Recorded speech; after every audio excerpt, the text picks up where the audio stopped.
Indian പാർലമെന്റിന്റെ സംയുക്ത സമ്മേളനവുമായി ബന്ധപ്പെട്ട ശരിയായ പ്രസ്താവന ഓർ പ്രസ്താവനകൾ ഏവ എന്നാണ് ചോദ്യം. പാർലമെന്റിന്റെ സംയുക്ത സമ്മേളനം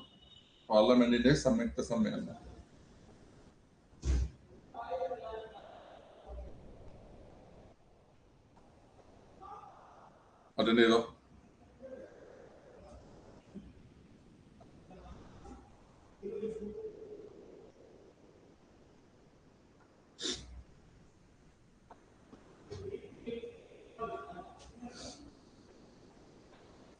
ജോയിന്റ് സിറ്റിംഗ് ഞാൻ നിങ്ങളെ പഠിപ്പിച്ചതാണ്.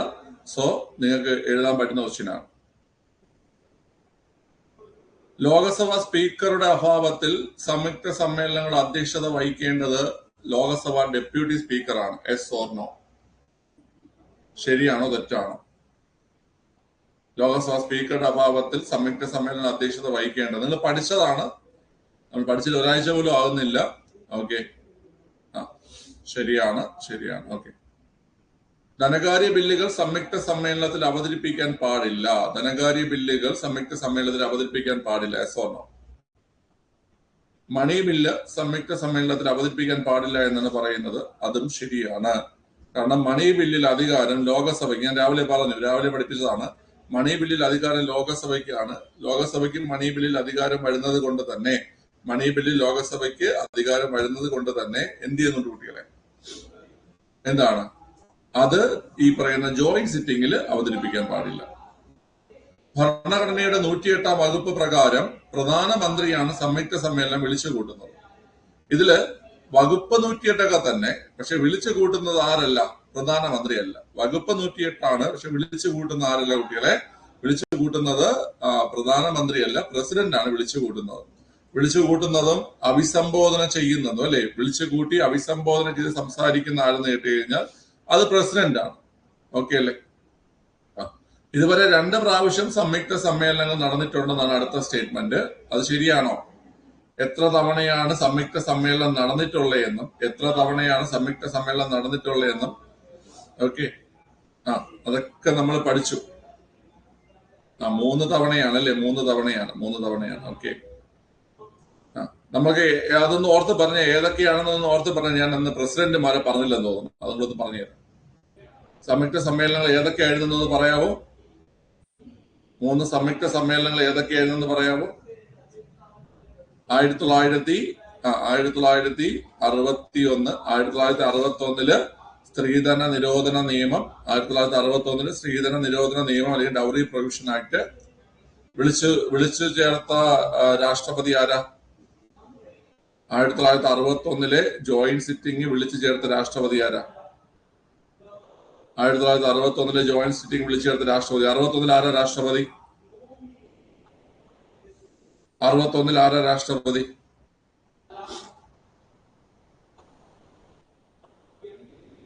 രാജേന്ദ്ര പ്രസാദ് ആണല്ലേ? രാജേന്ദ്ര പ്രസാദ് ആണ് ആദ്യത്തെ ജോയിന്റ് സിറ്റിംഗ് വിളിച്ചു ചേർത്തത്. രാജേന്ദ്ര പ്രസാദ് ആണ്.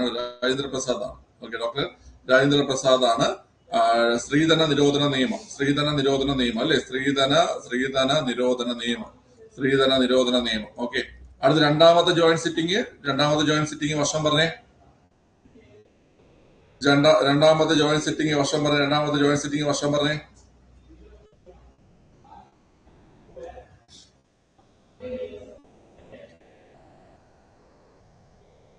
കുട്ടികളെ, രണ്ടാമത്തെ ജോയിന്റ് സിറ്റിംഗ്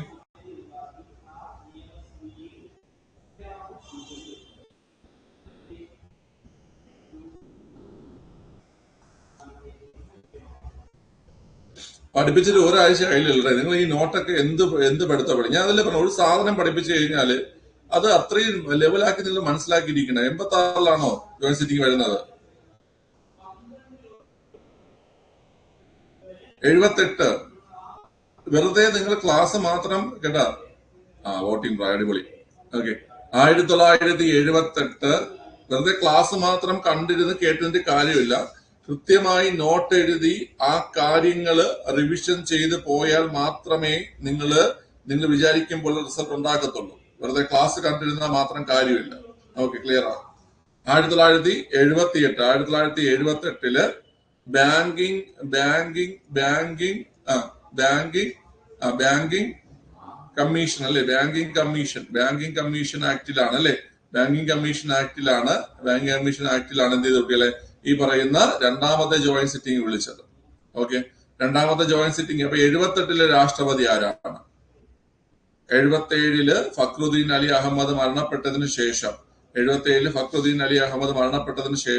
78 രാഷ്ട്രപതിയായത് ആരാണ്? 78 രാഷ്ട്രപതിയായത് ആരാണ്? പറയാം വാക്കെങ്കിലും. 78 രാഷ്ട്രപതിയായത് ആരാ കുട്ടികളെ? നീലം സഞ്ജീവ റെഡ്ഡി. രണ്ടാമത്തെ ജോയിന്റ് സിറ്റിംഗ് വിളിച്ചു ചേർത്തത് നീലം സഞ്ജീവ റെഡ്ഡിയാണ് കേട്ടോ. നീലം സഞ്ജീവ റെഡ്ഡിയാണ് രണ്ടാമത്തെ ജോയിന്റ് സിറ്റിംഗ് വിളിച്ചു ചേർത്തത്. നീലം സഞ്ജീവ റെഡ്ഡിയാണ്. ഓക്കെ, പഠിക്കുക. നീലം സഞ്ജീവ റെഡ്ഡിയാണ് രണ്ടാമത്തെ ജോയിന്റ് സിറ്റിംഗ് വിളിച്ചു ചേർത്തത്. പിന്നത്തെ ജോയിന്റ് സിറ്റിംഗ് 2002 പോട്ട ആക്ടിലാണ്. Prevention of terrorism act, POTA ആക്ടിലാണ് അടുത്ത ജോയിന്റ് സിറ്റിംഗ്. 2002 പോട്ട ആക്ടിലാണ് അടുത്ത ജോയിന്റ് സിറ്റിംഗ് വരുന്നത്. ഈ ജോയിന്റ് സിറ്റിംഗ് വിളിച്ചു ചേർത്തത് ആരാ കുട്ടികളെ? 2002. അപ്പൊ പലർക്കും ഡൗട്ട് വരും. 2002 2 രാഷ്ട്രപതിയായിട്ടുണ്ട്. 2002 ജൂലൈ 25 വരെ KR നാരായണനും 2002 ജൂലൈ 25 ശേഷം APJ അബ്ദുൽ കലാമുമാണ് ഇന്ത്യൻ രാഷ്ട്രപതിയായിരുന്നത്. 2 രാഷ്ട്രപതിയായിട്ടുണ്ട്. അപ്പൊ ആരാണ് ഈ ജോയിന്റ് സിറ്റിംഗ് വിളിച്ചു ചേർത്തത്? APJ ആണോ മൂന്നാമത്തെ ജോയിന്റ് സിറ്റിംഗ് വിളിച്ചു ചേർത്തത് കുട്ടികളെ? APJ ആണോ? APJയുടെ പേര് നിങ്ങൾക്ക് പലർക്കും കയറി വരും. കാര്യം വെച്ച് കഴിഞ്ഞാല് കേട്ടോ, APJ നമ്മൾ വീറ്റോ പഠിക്കുമ്പോൾ നമ്മൾ എന്ത് ചെയ്യും കുട്ടികളെ? പഠിക്കുന്നുണ്ട് അല്ലെ. വീറ്റോ പഠിക്കുമ്പോൾ APJ പഠിക്കുന്നത് കൊണ്ടാണ് പലർക്കും ഒരു പേര് കയറി വരുന്നത്. ഓക്കെ, ഇത് കറക്റ്റ് ഡേറ്റ് ഞാൻ പറഞ്ഞുതരാം. 2002 മാർച്ച് 26-നാണ്. 2002 മാർച്ച് 26-നാണ് ഈ മൂന്നാമത്തെ ജോയിന്റ് സിറ്റിംഗ് വിളിക്കുന്നത്. 2002 മാർച്ച് 26. ഓക്കെ, 2002 മാർച്ച് 26-ന് ആരായിരിക്കും രാഷ്ട്രപതി? 2002 മാർച്ച് 26-ന് ആരായിരിക്കും രാഷ്ട്രപതി? 2002 മാർച്ച് 26-ന് KR നാരായണൻ. കേട്ടോ, മൂന്നാമത്തെ ജോയിന്റ് സിറ്റിംഗ് വിളിച്ചു ചേർത്തത് KR നാരായണനാണ്. വീറ്റോയുടെ ക്വസ്റ്റ്യൻ വരുന്നുണ്ട്. ഞാൻ ആ സമയത്ത് നിങ്ങൾക്ക് വീറ്റോ ആരൊക്കെയാണ് പ്രയോഗിച്ചിട്ടുള്ളതെന്നും ഏതൊക്കെ സമയത്താണെന്ന് ഞാൻ പറഞ്ഞുതരാം. ഓക്കെ, KR നാരായണനാണ് വിളിച്ചു ചേർത്തത് കേട്ടോ. KR നാരായണനാണ് വിളിച്ചു ചേർത്തത്. ഓക്കെ, അപ്പം മാർച്ച് 26, 2002 മാർച്ച് 26-നാണ് പോട്ട ആക്ടില്. അപ്പൊ 61 രാജേന്ദ്ര പ്രസാദ് ശ്രീധരൻ നിരോധന നിയമം, 78 ബാങ്കിങ് കമ്മീഷൻ ആക്ട്, അത് നീലം സഞ്ജീവ റെഡ്ഡി, 2002 പോട്ട ആക്ടില് KR നാരായണൻ. അപ്പൊ ഈ 3 നമ്മുടെ ജോയിന്റ് സിറ്റിംഗുകൾ. അപ്പം നിങ്ങൾ ഇപ്പൊ ഈ കണ്ട ഫയർ വുമൺ അല്ല ഈ ജോയിന്റ് സിറ്റിംഗ് ചോദിച്ചത്. അതായത് ഈ വർഷം നടന്ന +2 ലെവൽ എക്സാംസിന് ജോയിന്റ് സിറ്റിംഗ് 2 or 3 തവണ ചോദിച്ചിട്ടുണ്ട്. സോ ശനിയാഴ്ച എക്സാം എഴുതാൻ പോകുന്ന ആൾക്കാരും ജോയിന്റ് സിറ്റിംഗ് നന്നായിട്ട് മനസ്സിലാക്കി തന്നെ പോവുക. ഓക്കെ, നിങ്ങൾക്ക് ക്ലാസ് കാണാനൊന്നും മടിയൊന്നുമില്ല, ക്ലാസ്സിന് കയറാനൊന്നും മടിയൊന്നുമില്ല. പക്ഷെ ക്ലാസ്സിൽ പഠിപ്പിക്കുന്ന കാര്യങ്ങൾ റിവിഷൻ ചെയ്യാൻ നല്ല മടിയുണ്ട് നിങ്ങൾക്ക്. ഓക്കെ, ക്ലാസ് നോട്ട് നന്നായിട്ട് റിവിഷൻ ചെയ്യും കുട്ടികളെ. ക്ലാസ് നോട്ട് നന്നായിട്ട് റിവിഷൻ ചെയ്യും. ഓക്കെ, നമ്മുടെ ആ ഒരു ഫയർ വുമൺ ക്വസ്റ്റ്യൻ പേപ്പറും നമ്മുടെ ക്ലാസ് നോട്ട് വെച്ച് നിങ്ങൾ നോക്കിയത് എന്തുമാത്രം കാര്യങ്ങൾ നമ്മൾ പഠിച്ച കാര്യങ്ങൾ അതുപോലെ ചോദിച്ചിട്ടുണ്ടെന്ന്. ഓക്കെ, അപ്പൊ നിങ്ങൾ മനസ്സിലായി. ക്ലാസ് നോട്ട് നന്നായിട്ട് റിവിഷൻ ചെയ്ത് കഴിഞ്ഞാൽ നിങ്ങൾക്ക് അതിൽ നിന്ന് തന്നെ നല്ല ഒരു ബേസ് നിങ്ങൾക്ക് അതിൽ നിന്ന് തന്നെ കിട്ടും കേട്ടോ, നല്ലൊരു ബേസ്. പിന്നെ അതിന്റെ കൂടെ നിങ്ങൾ എക്സ്ട്രാ പഠിക്കുന്ന കാര്യങ്ങളോട് ആകുമ്പോഴാണ് നിങ്ങൾ പരീക്ഷ ക്രാക്ക് ചെയ്യുന്നത്. ഈ ഒരു ക്വസ്റ്റ്യൻ അറ്റൻഡ് ചെയ്യാൻ പറ്റുന്ന ശ്രമിച്ചേ.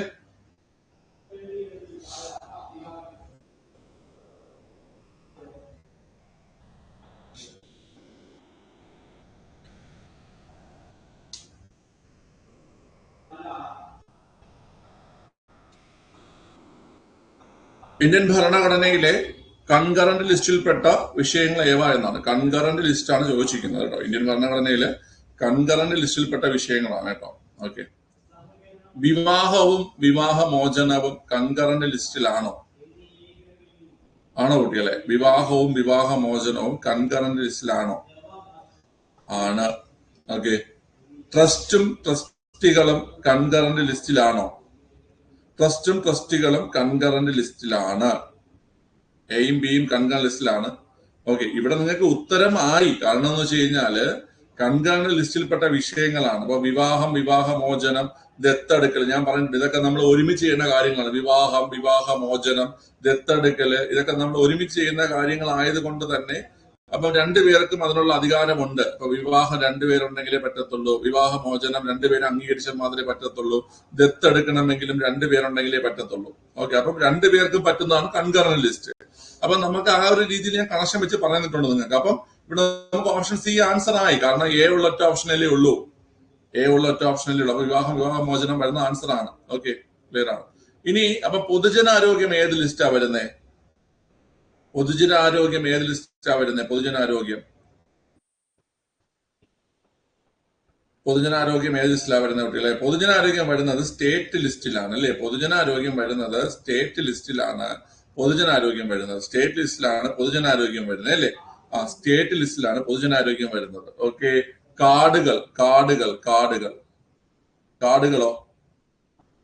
കാടുകൾ ഇപ്പൊ കാടെന്ന് കാണുന്ന സമയത്ത് അത് വനമാണ്. ഇനിയിപ്പോ വനയെ ഞാൻ പഠിച്ചിട്ടുള്ളൂ, കാട് ഞാൻ പഠിച്ചിട്ടില്ല, വനമേ ഞാൻ പഠിച്ചിട്ടുള്ളൂ, കാട് ഞാൻ പഠിച്ചിട്ടില്ല എന്നും പറഞ്ഞുകൊണ്ട് എന്ത് ചെയ്യരുത്?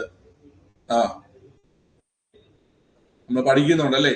1976 42 ഭേദഗതി പ്രകാരം വനം വന്യജീവി എന്നീ വിഷയങ്ങള് ഏത് ലിസ്റ്റില്? സ്റ്റേറ്റ് ലിസ്റ്റിൽ നിന്നും കൺകറന്റ് ലിസ്റ്റിലേക്ക് മാറ്റി കേട്ടാ. ആദ്യം സ്റ്റേറ്റ് ആയിരുന്നു, പിന്നെ കൺകറന്റ് ലിസ്റ്റിലേക്ക്. ആയുഷിന്റെ സ്ഥലം എവിടെ? ആയുഷ് പാലോടാണ് ആയുഷിന്റെ സ്ഥലം.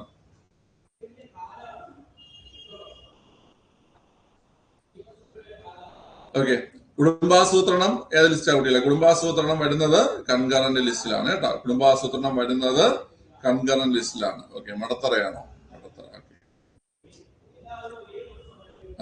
കുടുംബാസൂത്രണം നമുക്ക് ഒറ്റയ്ക്ക് ചെയ്യാൻ പറ്റുന്ന കാര്യമാണോ? കുടുംബാസൂത്രണം നമ്മൾ ഒരുമിച്ച് ചെയ്യുന്ന കാര്യമില്ലേ കുട്ടികളെ? അങ്ങനെ ഓർത്ത് വെച്ചിരുന്നാൽ മതി. കുടുംബാസൂത്രണം നമ്മൾ നടത്തുന്നത് ഒരുമിച്ചാണെന്നുള്ള കാര്യം ഓർത്ത് വെച്ചിരുന്നാൽ മതി കേട്ടോ. ഓക്കെ, അപ്പൊ അത് കിട്ടും. വിവാഹം ഒരുമിച്ച്, വിവാഹമോചനം ഒരുമിച്ച്, ദത്തെടുക്കൽ ഒരുമിച്ച്. ഓക്കെ, അതുപോലെ കുടുംബാസൂത്രണം ഒരുമിച്ച്. ആ ക്ലാസ് ഒന്ന് കണ്ടു നോക്കിയാൽ ഒരു 30 മിനിറ്റ് ക്ലാസ് ആണ്. ഒരു 30 മിനിറ്റ് താഴെ ഉള്ളൂ ആ ഒരു ക്ലാസ്. ഞാൻ ഇട്ടിട്ടുണ്ട് കൺകറന്റ് ലിസ്റ്റിന്റെ ലിസ്റ്റുകൾ. അത് SCERT ബേസ് ചെയ്ത് ഇട്ടിട്ടുള്ള ക്ലാസ് ആണ്. അത് ബേസ് ചെയ്തിട്ടാണ് പരീക്ഷയിൽ ചോദിക്കുന്നത്. നിങ്ങൾക്ക് ആദ്യം നിങ്ങൾക്ക് നല്ലപോലെ കാര്യങ്ങൾ കണ്ടന്റ് കിട്ടും. നിങ്ങൾക്ക് ലിസ്റ്റുകളിൽ ഒരു ചോദ്യം പ്രതീക്ഷിക്കണം കേട്ടോ. ഓക്കെ, അടുത്ത ക്വസ്റ്റ്യൻ.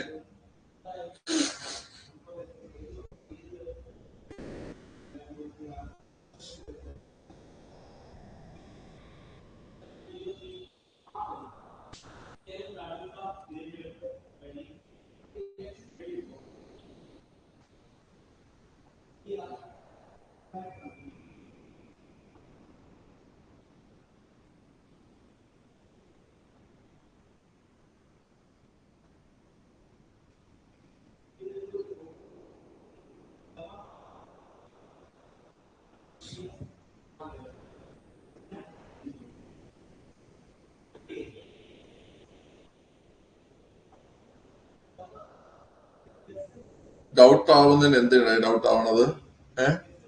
ഈ PT ചാക്കോ എന്ന പേര് പഠിച്ചിട്ട് 2 ദിവസമായ PT ചാക്കോ എന്ന പേര് പഠിച്ചിട്ട് ഇവിടെ 4 പേര് തന്നിരിക്കുന്നു. 4 പേരെയും വെച്ചിട്ട് ഓരോ ഓപ്ഷൻ തന്നിരിക്കുന്നു. PT ചാക്കോ നമ്മൾ ആരെയാ പഠിച്ചേ? PT ചാക്കോ എന്തെന്നാ പഠിച്ചേ? PT ചാക്കോ കേരളത്തിലെ ആദ്യത്തെ ആരാ? PT ചാക്കോ ഫസ്റ്റ് പ്രതിപക്ഷ നേതാവാണ്. നിങ്ങൾ ഈ PSC പഠിക്കുന്ന കുട്ടികള് ഒരു കാര്യം മനസ്സിലാക്കുക. ഒരു വ്യക്തി പ്രതിപക്ഷ നേതാവായിട്ടും ഇരുന്നു, അതുപോലെ തന്നെ PSC ചെയർമാനും ആയിട്ടുണ്ടെങ്കിൽ നമ്മൾ ഉറപ്പായിട്ട് ആ ക്വസ്റ്റ്യൻ നമ്മൾ പഠിച്ചിരിക്കും. മനസ്സിലായോ? PT ചാക്കോയെ കുറിച്ച് നമ്മൾ പഠിച്ച പ്രതിപക്ഷ നേതാവെന്നാണ്. അപ്പൊ അദ്ദേഹം ഇതുപോലൊരു പ്രധാനപ്പെട്ട പദവിയിൽ കേരള പബ്ലിക് സർവീസ് കമ്മീഷന്റെ ചെയർമാനായിട്ട് ഇരുന്നിട്ടുണ്ടെങ്കിൽ നമ്മൾ പഠിക്കേണ്ടതല്ലേ? നിങ്ങൾക്ക് ഈ ചോദ്യം വരുന്ന സമയത്ത് ഇതുപോലെ വേറെ ചോദ്യം വരുന്നുണ്ട്. അതിലിട്ടിരിക്കുന്ന ഓപ്ഷൻ സിറിയാക് ജോസഫ് ആണ്. ഇതേ സെയിം പാറ്റേണിൽ വേറെ ചോദ്യം വരുന്നുണ്ട്. സിറിയാക് ജോസഫ് ആണ് അതിലിട്ടിരിക്കുന്ന ഓപ്ഷൻ. സിറിയാക് ജോസഫ് ആരായിരുന്നു?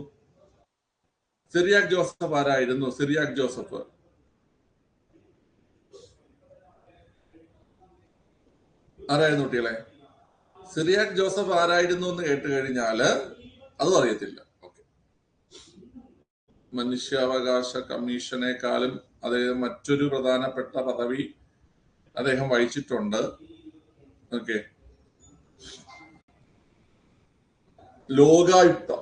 സംസ്ഥാന ലോകായുക്ത ആയിരുന്ന വ്യക്തിയാണ് സിറിയാക് ജോസഫ്. എത്രയോ തവണ PSC ചോദിച്ചു അദ്ദേഹം ആ പദവിയിലിരിക്കുന്ന സമയം ഫുൾ ആ ചോദ്യം തന്നെയായിരുന്നു. നിലവിലെ ലോകായുക്ത നിലവിലെ ലോകായുക്ത നിലവിലെ ലോകായുക്ത നിലവിലെ ലോകായുക്ത എന്ന് പറഞ്ഞുകൊണ്ട് സ്ഥിരം ഇത് തന്നെയായിരുന്നു. ഓക്കെ, ക്ലിയർ ആണ് കേട്ടോ.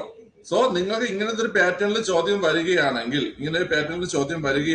നിങ്ങൾക്ക് ഇതുപോലെ ഈ ഓപ്ഷൻ വായിക്കുമ്പോൾ നമുക്കൊരു പേര് നമുക്ക് എടുക്കാൻ പറ്റും കേട്ടോ. ഇവിടെ ആൻസർ ഓപ്ഷൻ എ ആണ്, PT Chacko. Okay, option A PT Chacko കേട്ടോ.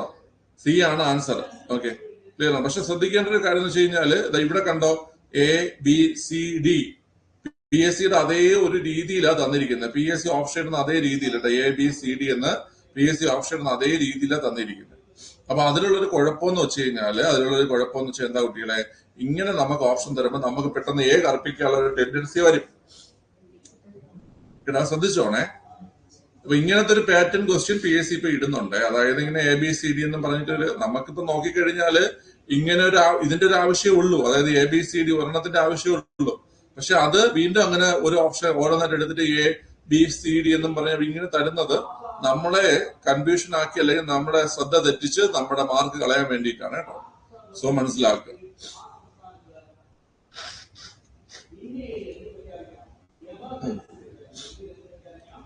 ശരി, ഓക്കെ. അപ്പം PSCയുമായി ബന്ധപ്പെട്ട കുറച്ച് കാര്യങ്ങൾ പറഞ്ഞുതരാം. ഓക്കെ, ഈ UPSC അതുപോലെ തന്നെ PSC ഇതൊക്കെ എന്താണ്, കോൺസ്റ്റിറ്റ്യൂഷണൽ ബോഡീസ് ആണോ? UPSC PSC ഇതൊക്കെ കോൺസ്റ്റിറ്റ്യൂഷണൽ ബോഡീസ് ആണോ കുട്ടികളെ? പറഞ്ഞേ. UPSC PSC ഇതൊക്കെ കോൺസ്റ്റിറ്റ്യൂഷണൽ ബോഡീസ് ആണല്ലേ? കോൺസ്റ്റിറ്റ്യൂഷണൽ ബോഡീസ് ആണ്. ഞാൻ പറയുന്നു ഇവ കോൺസ്റ്റിറ്റ്യൂഷണൽ ബോഡീസ് ആണ്, അതുപോലെ തന്നെ അഡ്വൈസറി ബോഡീസുമാണ്. ശരിയോ തെറ്റോ? ഉപദേശക സമിതികളുമാണ്. അതായത് കോൺസ്റ്റിറ്റ്യൂഷണൽ ബോഡികളാണ്, ഭരണഘടനാ സ്ഥാപനമാണ്, അതുപോലെ തന്നെ ഉപദേശക സമിതികളായും ഇവരെ കണക്കാക്കാം. ശരിയോ തെറ്റോ? പരീക്ഷ ചോദിച്ചതാണ്. ഇവര് ഉദ്യോഗസ്ഥ നിയമനവുമായി ബന്ധപ്പെട്ട കാര്യങ്ങളിൽ UPSC ആണെങ്കിൽ കേന്ദ്ര ഗവൺമെന്റിനും സ്റ്റേറ്റ് PSC ആണെങ്കിൽ സംസ്ഥാന ഗവൺമെന്റിനും എന്ത് ചെയ്യുന്നുണ്ട്? നിർദ്ദേശങ്ങൾ നൽകുന്നുണ്ട്. UPSC ആണെങ്കിൽ കേന്ദ്ര ഗവൺമെന്റിനും സ്റ്റേറ്റ് PSC ആണെങ്കിൽ സംസ്ഥാന ഗവൺമെന്റിനും നിർദ്ദേശങ്ങൾ നൽകുന്നുണ്ട്, അല്ലെങ്കിൽ ഉപദേശങ്ങൾ നൽകുന്നുണ്ട്. സോ ഇവ ഉപദേശക സ്ഥാപനങ്ങളായിട്ടും എന്ത് ചെയ്യുന്നുണ്ട്? പ്രവർത്തിക്കുന്നുണ്ട്. ഓക്കെ, ക്ലിയർ ആണ്. എങ്കിൽ പറഞ്ഞേ, ഈ PSCയെ കുറിച്ച് പരാമർശിക്കുന്ന കോൺസ്റ്റിറ്റ്യൂഷണൽ പാർട്ട് ഏതാണ്? PSCയെ കുറിച്ച് പരാമർശിക്കുന്ന ഭരണഘടനാ പാർട്ട് മറക്കല്ലേ പിള്ളേരെ, പാർട്ട് 14 ആണ്. പാർട്ട് 14 പാർട്ട് 14 മറക്കല്ലോ, പാർട്ട് 14 ഓക്കെ. പാർട്ട് 14 ആർട്ടിക്കിള് 315 മുതൽ 323 വരെയാണ്. പാർട്ട് 14 315 മുതൽ 323 വരെയാണ് ആരെ കുറിച്ച് പറയുന്നത്? PSCയെ കുറിച്ച് പറയുന്നത്. പാർട്ട് 14 315 മുതൽ 323 വരെ. ഓക്കെ, ഇനി പാർട്ട് 15 നിങ്ങൾക്കൊന്ന് പറയാൻ പറ്റുമോ? പാർട്ട് 15 എന്താണെന്ന്? പാർട്ട് 15 എന്താണെന്ന് പറയാൻ പറ്റുമോ കുട്ടികളെ? പാർട്ട് 15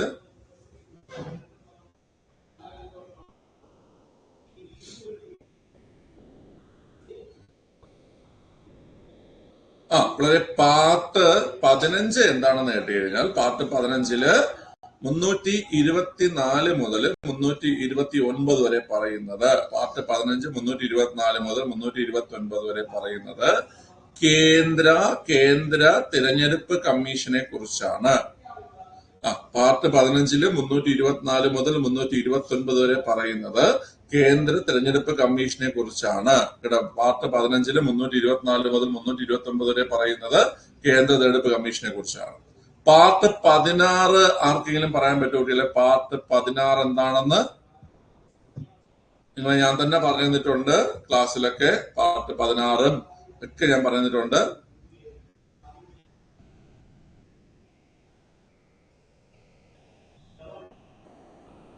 എന്താ കുട്ടികളെ?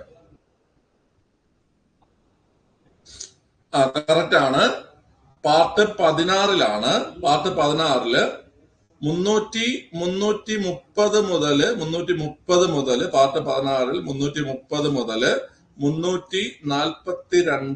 342 വരെ പട്ടികജാതി പട്ടികവർഗ പിന്നാക്ക വിഭാഗങ്ങളെ കുറിച്ച് പരാമർശിക്കുന്നു. ഓക്കെ, 330 മുതൽ 342 വരെ പട്ടികജാതി പട്ടികവർഗ പിന്നാക്ക വിഭാഗങ്ങളെ കുറിച്ച് പരാമർശിക്കുന്നു കേട്ടോ. പാർട്ട് 16 330 മുതൽ 342 വരെ പട്ടികജാതി പട്ടികവർഗ പിന്നാക്ക വിഭാഗങ്ങളെ കുറിച്ച് പരാമർശിക്കുന്നു. ഓക്കെ, അങ്ങനെയെങ്കിൽ പാർട്ട് 17 പറയാൻ പറ്റുമോ ആർക്കെങ്കിലും? പാർട്ട് 17 പറയാൻ പറ്റുമോ? പാർട്ട് 17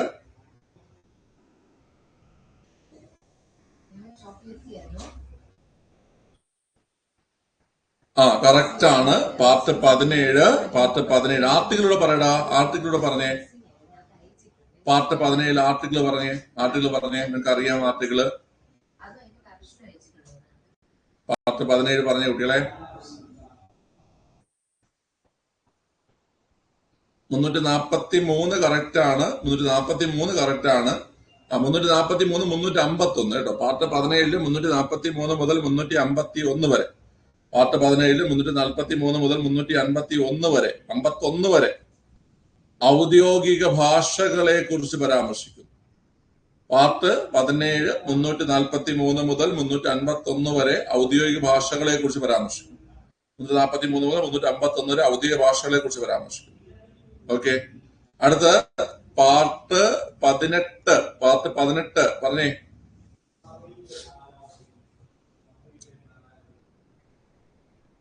പാർട്ട് 18 ആർട്ടിക്കിളോട് ചേർത്ത് പറ കുട്ടികളെ.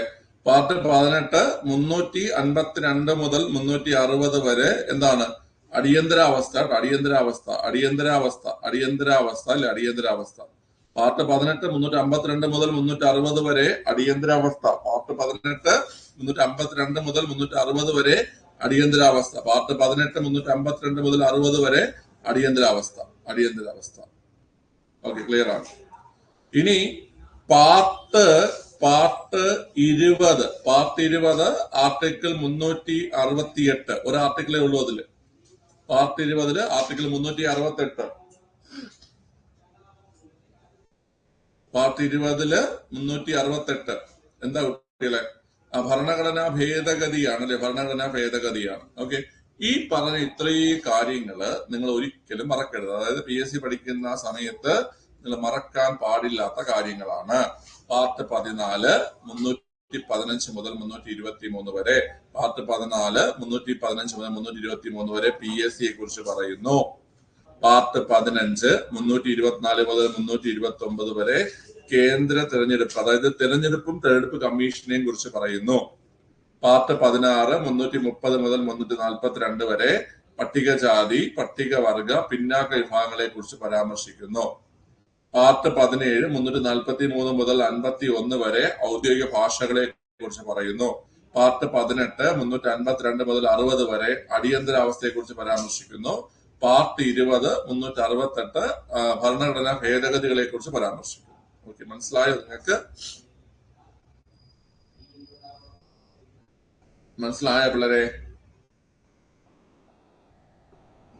നമ്മൾ എന്തുകൊണ്ടാണ് പാർട്ട് 19 പറയാത്തതെന്ന് അറിയോ നിങ്ങൾക്ക്?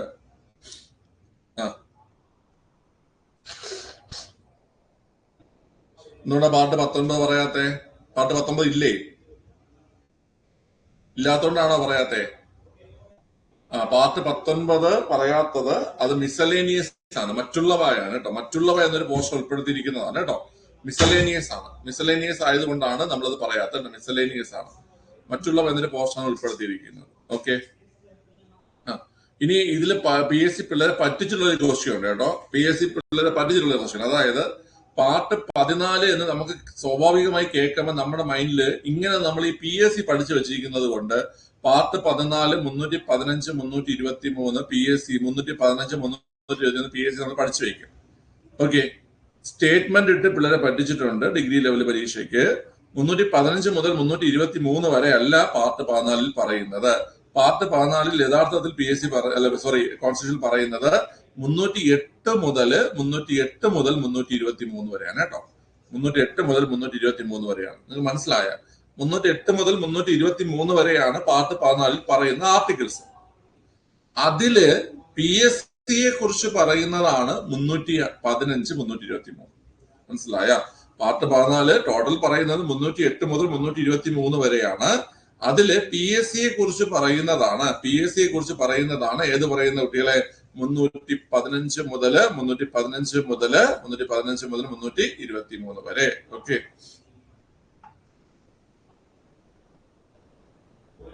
ഓക്കെ, ക്ലിയർ ആണോ? സെറ്റ് ആണോ? സോ ഇത്രയും മറക്കരുത്. നിങ്ങൾ ഇത് പഠിച്ചു വെച്ചോ. ഇത് നിങ്ങൾക്ക് ആവശ്യം വരും. നിങ്ങൾ അറിഞ്ഞിരിക്കണം. ഇമ്പോർട്ടന്റ് ആണ് കേട്ടോ.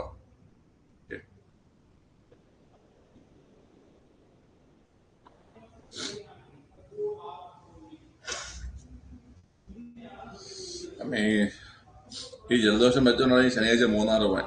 നിന്നെയൊക്കെ പരീക്ഷയ്ക്ക് പറഞ്ഞു വിട്ടിട്ടാണ് എനിക്ക് 2 ദിവസം പോയി ഒന്ന് റിലാക്സ് ആവാൻ.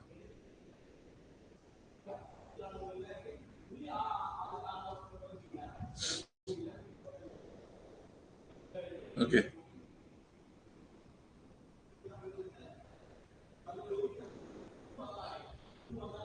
വീണ്ടും നമ്മള് തിങ്കളാഴ്ച മുതൽ നമ്മൾ APO, അടുത്ത APO അല്ലേ വരുന്ന കുട്ടികൾ? APO revision. അടുത്ത APO അല്ലേ നിങ്ങൾക്ക് വരുന്ന അടുത്ത പരീക്ഷ? അനഘയുടെ സ്ഥലം മൂന്നാറാണോ? ഇടുക്കിയാണോ സ്ഥലം? മൂന്നാറാണോ? മൂന്നാർ എവിടെ വരും? കറക്റ്റ് സ്ഥലം ഏതാ?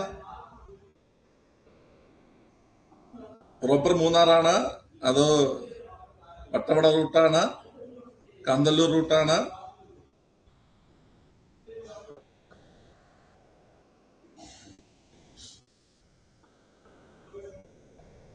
പ്രോപ്പർ മൂന്നാർ. ഓക്കെ, ആരാകുമ്പോ പറ്റേ കാണാം. ഓക്കെ, ഞാനുണ്ട്. ഗ്യാപ്പ് റോഡ് നിയർ ആണല്ലേ? ആ, ഞാനുണ്ട്, വൈഫുണ്ട്, അജിത് സാറുണ്ട്, നിങ്ങളുടെ ഷെയ്ൻഷാ സാറുണ്ട്, current hours, Bison Valley. Okay,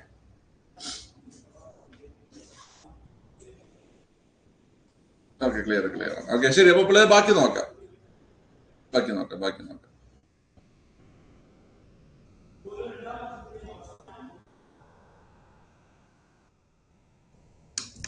അവിടെയൊക്കെ ഭാഗ്യം. എനിക്ക് ഭയങ്കര ഇഷ്ടമാണ് അവിടെ.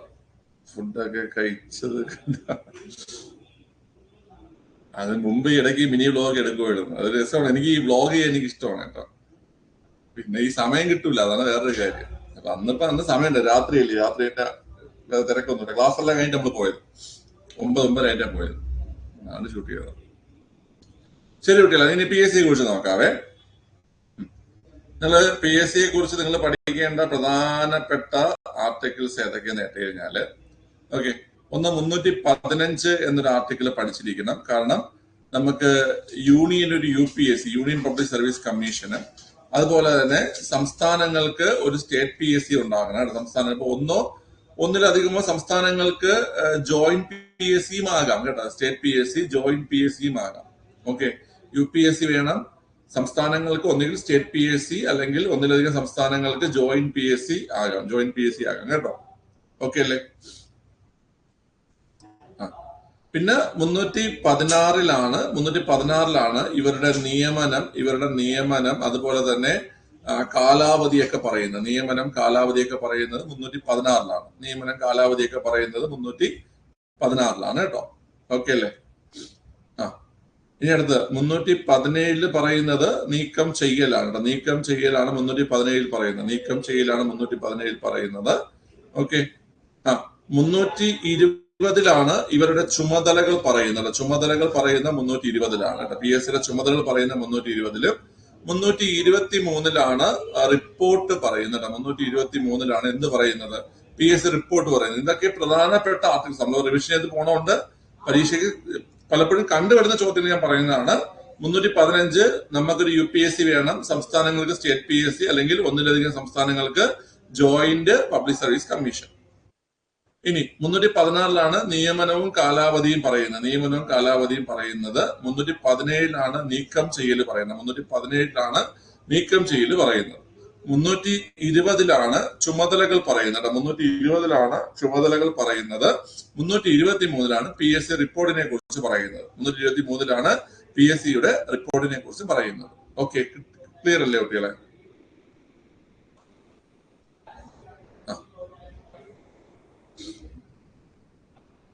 ഇനി നമുക്ക് പെട്ടെന്ന് ബാക്കി കാര്യങ്ങൾ ഒന്ന് പറഞ്ഞു പോവാമേ. ഓക്കെ രജി, ഈ ചാർജ് ഒന്ന് കൊടുത്തേ. പിള്ളേരെ യു പി എസ് സി അംഗങ്ങളുടെ നിയമനം അതുപോലെ തന്നെ നിയമനം, അംഗസംഖ്യ നിയമനം, അംഗസംഖ്യ, അതുപോലെ തന്നെ കാലാവധി അല്ല, രാജിക്കത്ത്, അതുപോലെ റിപ്പോർട്ട്. ഓക്കെ, റിപ്പോർട്ട് നീക്കം ചെയ്യൽ ഇത്രയും കാര്യങ്ങൾ ചെയ്യുന്നത് ആരാണ്? യു പി എസ് സി അംഗങ്ങളുടെ നിയമനം, അതുപോലെ അംഗസംഖ്യ തീരുമാനിക്കൽ, രാജിക്കത്ത്, റിപ്പോർട്ട് നീക്കം ചെയ്യൽ. നിയമനം, അംഗസംഖ്യ, രാജിക്കത്ത്, റിപ്പോർട്ട് നീക്കം ചെയ്യൽ, ഇതെല്ലാം ചെയ്യുന്നത് ആരാ കുട്ടികളെ? പ്രസിഡന്റ് ആണല്ലോ. ഇതെല്ലാം ചെയ്യുന്ന പ്രസിഡന്റ് ആണ്. ഓക്കെ, നിയമിക്കുന്നത് പ്രസിഡന്റ്, അംഗസംഖ്യ തീരുമാനിക്കുന്നത് പ്രസിഡന്റ്, അതുപോലെ തന്നെ അംഗസംഖ്യ മാത്രമല്ല, അംഗസംഖ്യയും സേവന വ്യവസ്ഥ തീരുമാനിക്കുന്നതും പ്രസിഡന്റ് ആണ് കേട്ടോ. അംഗസംഖ്യയും സേവന വ്യവസ്ഥയും തീരുമാനിക്കുന്നത് പ്രസിഡന്റ് ആണ് കേട്ടോ. അംഗസംഖ്യ സേവന വ്യവസ്ഥ തീരുമാനിക്കുന്ന പ്രസിഡന്റ് ആണ്. രാജിക്കത്ത് സ്വീകരിക്കേണ്ടത് പ്രസിഡന്റ് ആണ്. റിപ്പോർട്ട് സ്വീകരിക്കേണ്ടത് പ്രസിഡന്റ് ആണ്. നീക്കം ചെയ്യാനുള്ള അധികാരവും ആർക്കാണ് കുട്ടികളെ? പ്രസിഡന്റിനാണ്. ഓക്കെ അല്ലേ?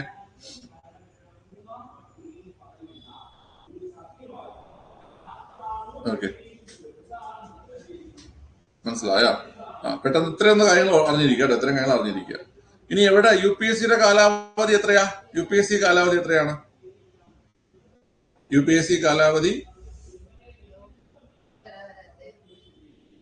കാലാവധി 6 വർഷം അല്ലെങ്കിൽ 65 വയസ്സ് അല്ലെ? 6 വർഷം അല്ലെങ്കിൽ 65 വയസ്സ്. യു പി എസ് സി കാലാവധി 6 വർഷം അല്ലെങ്കിൽ 65 വയസ്സ് അല്ലെ? 6 വർഷം അല്ലെങ്കിൽ 65 വയസ്സ്. ഓക്കെ, യു പി എസ് സിയുടെ ആസ്ഥാനം എന്ന് പറഞ്ഞേ. യു പി എസ് സി ആസ്ഥാനം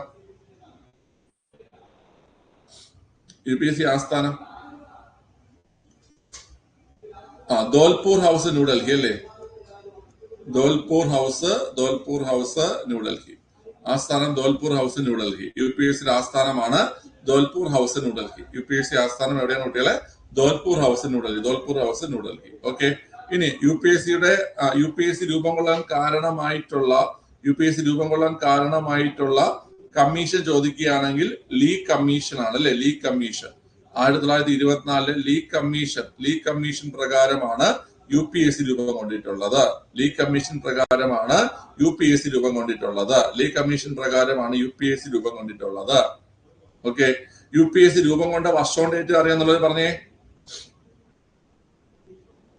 യു പി എസ് സി രൂപം കൊണ്ടിട്ടുള്ള വർഷവും ഡേറ്റും അറിയാന്നുള്ളത് പറഞ്ഞേ. യു പി എസ് സി രൂപം കൊണ്ടിട്ടുള്ള വർഷവും ഡേറ്റും, യൂണിയൻ പബ്ലിക് സർവീസ് കമ്മീഷൻ രൂപം കൊണ്ടിട്ടുള്ള വർഷവും ഡേറ്റും പെട്ടെന്ന് പറഞ്ഞേ. 1926 ഒക്ടോബർ മാസം 1-ാം തീയതി അല്ലെ? 1926 ഒക്ടോബർ മാസം 1-ാം തീയതി. ആദ്യ ചെയർമാന്റെ പേര് റോസ്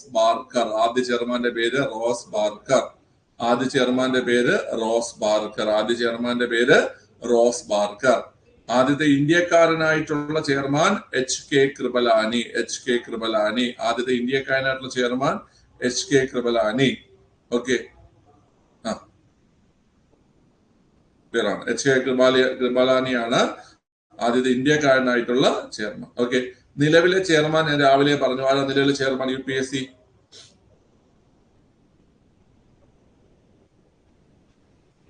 അജയ് കുമാർ ആണ് അല്ലെ? അജയ് കുമാറാണ് നിലവിലെ ചെയർമാൻ. ഓക്കെ, അജയ് കുമാർ.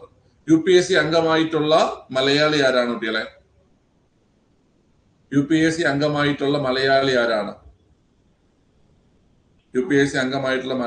ഒന്ന് പറഞ്ഞേ. യു പി എസ് സി അംഗമായിട്ടുള്ള മലയാളിയാണ് KG അടിയോടിയാണ് യു പി എസ് സി അംഗമായിട്ടുള്ള മലയാളി കേട്ടോ. KG അടിയോടിയാണ് യു പി എസ് സി അംഗമായിട്ടുള്ള മലയാളി ആണെന്ന് കേട്ട് കഴിഞ്ഞാൽ KG അടിയോടിയാണ് യു പി എസ് സി അംഗമായിട്ടുള്ള മലയാളി. KG അടിയോടി. ഓക്കെ, ഇനി നമ്മുടെ അഖിലേന്ത്യാ സർവീസ് അതുപോലെ കേന്ദ്ര സർവീസ് എന്നിവയിലേക്ക് പരീക്ഷ നടത്തുന്നത് അഖിലേന്ത്യാ സർവീസ്, കേന്ദ്ര സർവീസ് എന്നിവയിലേക്ക് പരീക്ഷ നടത്തുന്നത് ആരെന്ന് കേട്ട് കഴിഞ്ഞാൽ അത് UPSC ആണ്. അഖിലേന്ത്യാ സർവീസിലേക്കും കേന്ദ്ര സർവീസിലേക്കും അംഗങ്ങളെ തിരഞ്ഞെടുക്കുന്നത്, അഖിലേന്ത്യാ സർവീസിലേക്കും കേന്ദ്ര സർവീസിലേക്കും അംഗങ്ങളെ തിരഞ്ഞെടുക്കുന്നത് UPSC ആണ്. ഓക്കെ, അപ്പൊ UPSCയെ കുറിച്ച് ഞാൻ പഠിപ്പിച്ച കാര്യം ഒന്നുകൂടെ പറഞ്ഞു തരാം, ശ്രദ്ധിച്ചു കേൾക്കുക. നിയമനം, അംഗസംഖ്യ, സേവന വ്യവസ്ഥ, രാജിക്കത്ത്, റിപ്പോർട്ട്, നീക്കം ചെയ്യൽ, ഇതെല്ലാം രാഷ്ട്രപതി. നിയമനം, അംഗസംഖ്യ, സേവന വ്യവസ്ഥ, രാജിക്കത്ത്, റിപ്പോർട്ട്, നീക്കം ചെയ്യൽ രാഷ്ട്രപതി. ഓക്കെ, കാലാവധി 6 വർഷം അല്ലെങ്കിൽ 65 വയസ്സ്. ആസ്ഥാനം ധോൽപൂർ ഹൗസ്, ന്യൂഡൽഹി. രൂപം കൊള്ളാൻ കാരണമായ കമ്മീഷൻ 1924 ലീ കമ്മീഷൻ. ഓക്കെ, ഏത് നിയമപ്രകാരം നേട്ടാൽ 1919 government of India act, 1919 government of India act അല്ലെങ്കിൽ 1919 മൊണ്ടേഗു ചേംസ്ഫോർഡ് പരിഷ്കാരങ്ങൾ. 1919 മൊണ്ടേഗു ചേംസ്ഫോർഡ് പരിഷ്കാരങ്ങൾ പ്രകാരമാണ് രൂപം കൊണ്ടത്. അടുത്ത് UPSC രൂപം കൊണ്ടിരിക്കുന്നത് 1926 ഒക്ടോബർ 1-നാണ്. 1926 ഒക്ടോബർ 1-നാണ് UPSC രൂപം കൊണ്ടത്. റോസ് ബാർക്കർ ആയിരുന്നു UPSCയുടെ ആദ്യ ചെയർമാൻ. ഓക്കെ, UPSCയുടെ ഇന്ത്യക്കാരനായിട്ടുള്ള ചെയർമാൻ HK കൃപലാനി, നിലവിലെ ചെയർമാൻ അജയ് കുമാർ, UPSCയിൽ അംഗമായിട്ടുള്ള മലയാളി KG അടിയോടി. UPSCയിൽ അംഗമായിട്ടുള്ള മലയാളി KG അടിയോടി. ഓക്കെ അല്ലേ?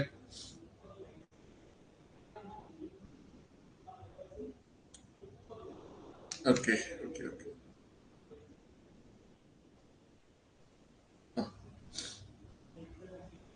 പുറത്താക്കാനുള്ള റീസൺ കഴിവില്ലായ്മ, പെരുമാറ്റ ദൂഷ്യം. കേട്ടോ, കഴിവില്ലായ്മ, പെരുമാറ്റ ദൂഷ്യം, പിന്നെ വേറെ ഏതെങ്കിലും ജോലിയിൽ ഏർപ്പെടുക, വരുമാനമുള്ള മറ്റേതെങ്കിലും ജോലിയിൽ ഏർപ്പെടുക. ഓക്കെ, ഇങ്ങനെയൊക്കെ ചെയ്തു കഴിഞ്ഞാല് ഇങ്ങനെ ചെയ്ത്, അതായത് പെരുമാറ്റ ദൂഷ്യം കൊണ്ട് നീക്കം ചെയ്യും. ഓക്കെ, പിന്നെ നമ്മുടെ കഴിവില്ലായ്മ കൊണ്ട് നീക്കം ചെയ്യും. മറ്റെന്തെങ്കിലും ജോലിയിൽ ഏർപ്പെട്ട് കഴിഞ്ഞാൽ എന്തെങ്കിലും കുട്ടികളെ നീക്കം ചെയ്യും. ഇങ്ങനെയൊക്കെയാണ് നീക്കം ചെയ്യുന്നത്. ഓക്കെ, UPSC അംഗങ്ങളെ. ശരി, അപ്പൊ പെട്ടെന്നൊരു റിവിഷനാണ് നമ്മൾ നടത്തിയത്. ഓക്കെ, ഇനി നമുക്ക് സ്റ്റേറ്റ് PSC നമുക്ക് റിവിഷൻ നടത്താം. കേട്ടോ, നോക്കി UPSCയിൽ കൃത്യമായിട്ടുള്ള അംഗസംഖ്യയില്ല. ഒരു 9, 11 ആ ഒരു റേഞ്ചൊക്കെയാണ് നിൽക്കുന്നത്. കേട്ടോ, UPSCയിൽ അംഗസംഖ്യ. കേട്ടോ, അത് ഒരു 11 അങ്ങനെ കൃത്യമായിട്ടുള്ള അംഗസംഖ്യ ഇല്ല. കേട്ടോ, അതുകൊണ്ടാണ് നമ്മൾ അംഗസംഖ്യ എത്രയെന്ന് പറയാത്തത്. ഓക്കെ, സ്റ്റേറ്റ് PSCയെ കുറിച്ച് പറയാം. സ്റ്റേറ്റ് PSCയില് നിയമനം, അംഗസംഖ്യ, സേവന വ്യവസ്ഥ, രാജിക്കത്ത്, റിപ്പോർട്ട്. നിയമനം, അംഗസംഖ്യ, സേവന വ്യവസ്ഥ, രാജിക്കത്ത്, റിപ്പോർട്ട്. ഇത്രയും കാര്യങ്ങൾ ആരാണ്? നിയമനം, അംഗസംഖ്യ, സേവന വ്യവസ്ഥ, രാജിക്കത്ത്, റിപ്പോർട്ട്. നിയമനം, അംഗസംഖ്യ, സേവന വ്യവസ്ഥ, രാജിക്കത്ത്, റിപ്പോർട്ട്. ഗവർണർ. നീക്കം ചെയ്യൽ ആരാ? നീക്കം ചെയ്യൽ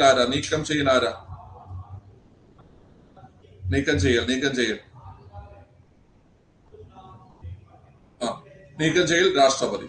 നീക്കം ചെയ്യൽ സംസ്ഥാന PSC അംഗങ്ങളെയും ചെയർമാനെയും നീക്കം ചെയ്യൽ അധികാരം രാഷ്ട്രപതിക്കാണ്. സംസ്ഥാന PSC ചെയർമാനെയും അംഗങ്ങളെയും നീക്കം ചെയ്യൽ അധികാരം രാഷ്ട്രപതിക്കാണ്. സംസ്ഥാന PSC അംഗങ്ങളെയും ചെയർമാനെയും നീക്കം ചെയ്യൽ അധികാരം രാഷ്ട്രപതിക്കാണ്. കേട്ടോ, രാഷ്ട്രപതിക്ക്. ഓക്കെ, രാഷ്ട്രപതിയാണ് നീക്കം ചെയ്യുന്നത്. ഓക്കെ, കാലാവധി എത്രയാ? കാലാവധി 6 വർഷം അല്ലെങ്കിൽ 62 വയസ്സ്. കാലാവധി 6 വർഷം അല്ലെങ്കിൽ 62 വയസ്സ് അല്ലേ? 6 വർഷം അല്ലെങ്കിൽ 62 വയസ്സ്. കാലാവധി 6 വർഷം അല്ലെങ്കിൽ 62 വയസ്സ്. ഓക്കെ, ക്ലിയർ ആണ്. ഞാൻ കോമൺ ആയിട്ടൊരു കാര്യം പറഞ്ഞുതരാം. അതായത് ഇപ്പം റിപ്പോർട്ട് സമർപ്പിക്കുന്നത് രാഷ്ട്രപതിക്ക് എന്ന് പറഞ്ഞാൽ രാഷ്ട്രപതി ആ റിപ്പോർട്ട് പാർലമെന്റിൽ കൈമാറും. മനസ്സിലായ? രാഷ്ട്രപതിക്ക് റിപ്പോർട്ട് സമർപ്പിക്കുന്നു എന്ന് പറഞ്ഞു കഴിഞ്ഞാൽ രാഷ്ട്രപതിയുടെ കയ്യിലല്ലാതെ അവസാനം നിൽക്കുന്നത്. രാഷ്ട്രപതി എന്ത് ചെയ്യത് അത് പാർലമെന്റിൽ കൈമാറും. അതുപോലെ തന്നെ ഗവർണറുടെ കയ്യിൽ റിപ്പോർട്ട് എന്ന് കേട്ട് കഴിഞ്ഞാൽ, ഗവർണറുടെ കയ്യിലാണ് റിപ്പോർട്ട് എന്ന് വെച്ചാൽ ഗവർണർ അത് എന്ത് ചെയ്യും കുട്ടികളെ? ഗവർണർ അത് സംസ്ഥാന നിയമസഭയ്ക്ക് കൈമാറും. ഓക്കെ, അത് നിങ്ങൾ മനസ്സിലാക്കിക്കൊണ്ട് ചിലപ്പോൾ പരീക്ഷ ഇങ്ങനെ ചോദിക്കും, ആരാണ് സംസ്ഥാന നിയമസഭയില് PSC റിപ്പോർട്ട് സമർപ്പിക്കുന്നത് എന്ന് പറഞ്ഞാൽ ഗവർണറാണ് PSC റിപ്പോർട്ട് എന്ത് ചെയ്യുന്നത് കുട്ടികളെ? PSC റിപ്പോർട്ട് നിയമസഭ സമർപ്പിക്കുന്നത് ഗവർണറാണ്. പാർലമെന്റിൽ സമർപ്പിക്കുന്ന ആരെന്ന് കേട്ട് കഴിഞ്ഞാൽ രാഷ്ട്രപതിയാണ്. പാർലമെന്റ് സമർപ്പിക്കുന്നത് രാഷ്ട്രപതിയാണ്. ജലദോഷം കണ്ടുപിടിച്ചത് ആരോടാ? ജലദോഷം ഇത്രയും കോടിക്കണക്കിന് ആൾക്കാർക്ക് വരുന്ന, ലക്ഷമല്ല കോടിക്കണക്കിന് ആൾക്കാർക്ക് വരുന്ന രോഗമാണ്. ഇപ്പൊ അതിന് മാത്രം ഒരു മരുന്ന് കണ്ടുപിടിച്ചിട്ടില്ല അല്ലേ? ജലദോഷത്തിന് മാത്രം പ്രോപ്പറായിട്ട് മരുന്നില്ല. അതിനെ കണ്ടുപിടിച്ചു കഴിഞ്ഞാൽ നിങ്ങള് തന്നെ മരുന്നില്ലാത്തൊരു രോഗമാണത്. പിന്നെ എല്ലാവർക്കും വരുന്നത് കൊണ്ട് എല്ലാവർക്കും വരുന്നത് കൊണ്ടും അത് വന്നു കഴിഞ്ഞാൽ നാളെ തട്ടിപ്പോല എന്നുള്ളത് കൊണ്ടും നമ്മൾ അതിനെ അങ്ങനെ വകവയ്ക്കാതെ കൊണ്ടു നടക്കണേ.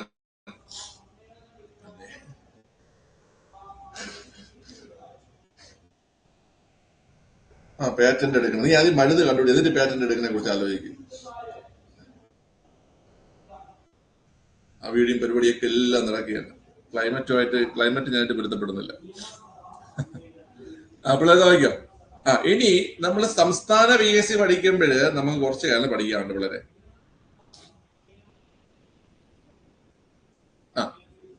ഏത് വർഷമാണ് തിരുവിതാംകൂർ PSC രൂപം കൊണ്ടത്? തിരുവിതാംകൂർ PSC രൂപം കൊണ്ടത് ഏത് വർഷമാണ് കുട്ടിയില്ല?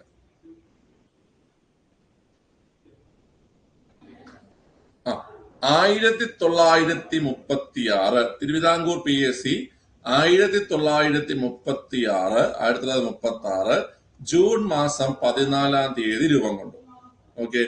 GD നോക്സ് ആണ് തിരുവിതാംകൂർ PSCയുടെ ആദ്യത്തെ ചെയർമാൻ. PSC രൂപം കൊള്ളാൻ കാരണമായ കറക്റ്റാണ് അൻസിൽ. PSC രൂപം കൊള്ളാൻ കാരണമായ തിരുവിതാംകൂറിൽ PSC രൂപം കൊള്ളാൻ കാരണമായിട്ടുള്ള സമരമാണ് നിവർത്തന പ്രക്ഷോഭം. ഏതാണ്? നിവർത്തന പ്രക്ഷോഭം കാരണമാണ് തിരുവിതാംകൂറിൽ PSC രൂപം കൊണ്ടത്. നിവർത്തന പ്രക്ഷോഭം കാരണമാണ് തിരുവിതാംകൂറിൽ PSC രൂപം കൊണ്ടത്. GD നോക്സ് ആയിരുന്നു തിരുവിതാംകൂർ PSCയുടെ ആദ്യ ചെയർമാൻ. GD നോക്സ് ആയിരുന്നു. ഓക്കെ, ക്ലിയർ ആണേ? അതിനുശേഷം 1949 ജൂലൈ 1 എന്ത് സംഭവിച്ചു കുട്ടികളെ? പറഞ്ഞേ. 49 ജൂലൈ 1 എന്താ സംഭവിച്ചേ? 49 ജൂലൈ 1 47 കൊച്ചി PSC കറക്റ്റ് തന്നെയാണ്. 49 ജൂലൈ 1 തിരുക്കൊച്ചി സംയോജനം നടന്നില്ലേ പിള്ളേരെ? തിരുക്കൊച്ചി സംയോജനം നടന്നല്ലേ? തിരുക്കൊച്ചി സംയോജനം നടന്നു. അപ്പൊ അതിന്റെ ഭാഗമായിട്ട് ഈ തിരുവിതാംകൂർ PSCയും 47 ഫോം ചെയ്ത കൊച്ചി PSC 47 കേട്ടാ. തിരുവിതാംകൂർ PSCയും കൊച്ചി PSCയും ചേർന്നിട്ട് തിരുവിതാംകൂർ കൊച്ചി PSC, അതായത് തിരുക്കൊച്ചി PSC ഫോം ചെയ്തു. ഓക്കെ അല്ലേ? തിരുക്കൊച്ചി PSC ഫോം ചെയ്തു. അതിന്റെ ആദ്യത്തെ ചെയർമാൻ ആണെന്ന് കേട്ട് കഴിഞ്ഞാൽ CV കുഞ്ഞിരാമൻ. അതിന്റെ ആദ്യത്തെ ചെയർമാൻ ആണെന്ന് കേട്ട് കഴിഞ്ഞാല് CV കുഞ്ഞിരാമൻ. അതിന്റെ ആദ്യ ചെയർമാൻ CV കുഞ്ഞിരാമനാണ് കേട്ടോ. അമ്മേ കുഞ്ഞിരാമൻ CV കുഞ്ഞിരാമൻ കേട്ടാ. ഓരോ പേരങ്ങിട്ട് കളിക്കുകയാണ്. ഒരു കുഞ്ഞിരാമൻ ഉണ്ടെന്നറിയാം, ഒരു C ഉണ്ടെന്നറിയാം, അങ്ങോട്ടും ഇങ്ങോട്ടും മാറ്റിക്കിടുകയാണ്. CV കുഞ്ഞിരാമൻ. ഓക്കെ, അവിടെ നോക്കാം. അങ്ങനെ ഇരുന്ന് 1956 നവംബർ 1 എന്ത് ഫോം ചെയ്തിട്ടുള്ളത്? 56 നവംബർ 1 നമ്മുടെ ഇപ്പോഴും നിങ്ങൾ ഈ പരീക്ഷ എഴുതിക്കൊണ്ടിരിക്കുന്ന, നിങ്ങൾക്ക് പരീക്ഷ നടത്തുന്ന കേരള PSC എന്ത് ചെയ്തു കുട്ടികളെ? ഫോം ചെയ്തു. 1956 നവംബർ 1 കേരള PSC എന്ത് ചെയ്തു? ഫോം ചെയ്തു. കേരള PSC ഫോം ചെയ്തു. ആദ്യത്തെ ചെയർമാൻ ആണ് VK വേലായുധനാണ് ആദ്യത്തെ ചെയർമാൻ. VK വേലായുധനാണ് കേരള PSCയുടെ ആദ്യത്തെ ചെയർമാൻ. VK വേലായുധൻ. കേരള PSCയുടെ നിലവിലെ ചെയർമാൻ ആരാ കുട്ടികളെ? കേരള PSCയുടെ നിലവിലെ ചെയർമാൻ ആരാണ്?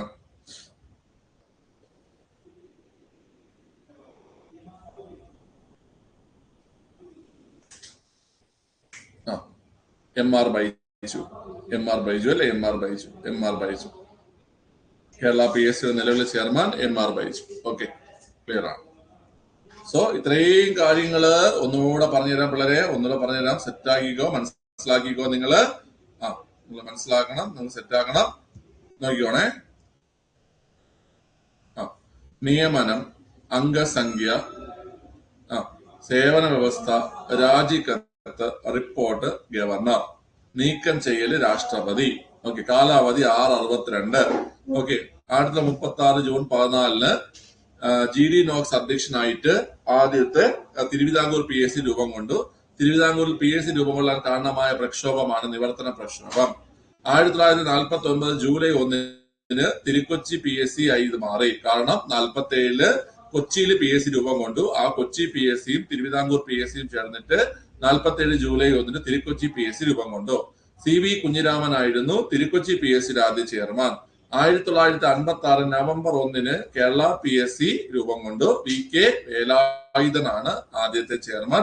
നിലവിലെ ചെയർമാന്റെ പേര് MR ബൈജു. ഓക്കെ, ഇത്രയും മനസ്സിലായല്ലോ. സംസ്ഥാന സർവീസിലേക്ക്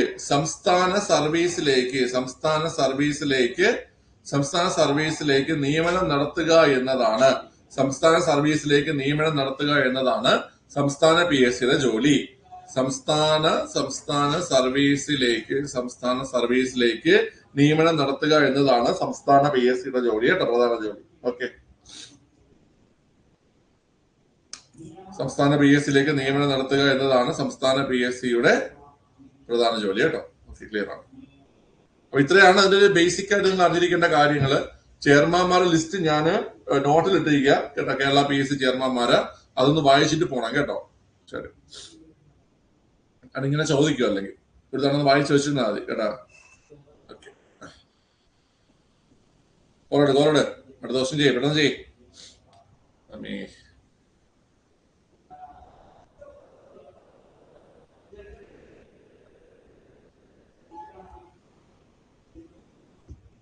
ഒരു രാഷ്ട്രം ഒരു തെരഞ്ഞെടുപ്പ് എന്ന ആവശ്യവുമായി ബന്ധപ്പെട്ട നിർദ്ദേശങ്ങൾ സമർപ്പിച്ച കമ്മിറ്റി ഏതാണ്?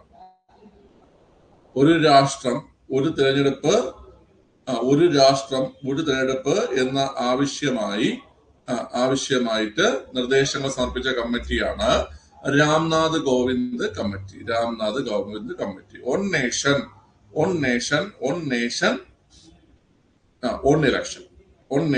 ഇലക്ഷൻ. ഓക്കെ,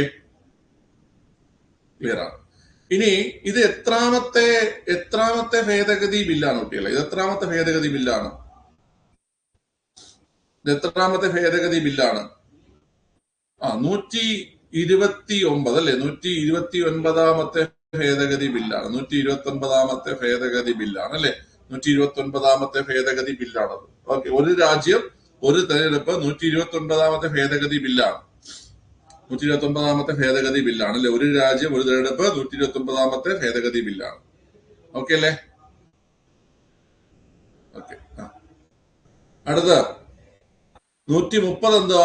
130 എന്താ? 130 എന്താ കുട്ടികളെ? 130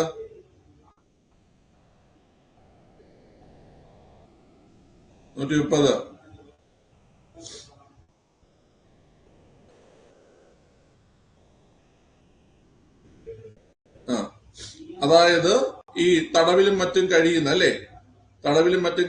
30 ദിവസത്തിൽ കൂടുതൽ കേട്ടോ, 30 ദിവസത്തിൽ കൂടുതൽ തടവിലൊക്കെ കഴിയുന്ന മന്ത്രിമാരെ നീക്കം ചെയ്യാനുള്ള അല്ലെ?